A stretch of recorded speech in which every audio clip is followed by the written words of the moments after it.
Le trafic global au port autonome de Lomé a doublé, passant de 8,5 millions de tonnes en 2010 à 15,4 millions de tonnes en 2015.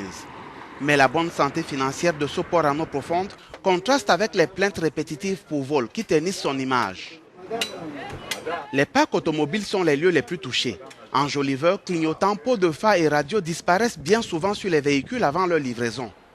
Parfois, les auteurs de ces vols s'attaquent à des pièces bien plus importantes. On l'appelle relais. Sans cet objet, le véhicule ne pourra jamais démarrer. Il est petit. Le voici. Il coûte un peu cher et son prix est compris entre 60 et 70 000 francs. Ces vols sont attribués aux chauffeurs recrutés par les sociétés en charge du débarquement des véhicules. Des transitaires indélicats ainsi que certains dockers sont également indexés par les responsables des parcs. À quelques mètres du port autonome de Lomé, les objets volés sont revendus dans la rue à vil prix. Quelques kilomètres plus loin, ici à Décon, ce vendeur d'enjoliveurs d'occasion décrit sous anonymat la provenance de sa marchandise.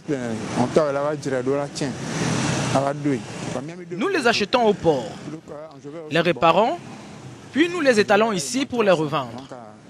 J'ai au moins 300 enjoliveurs.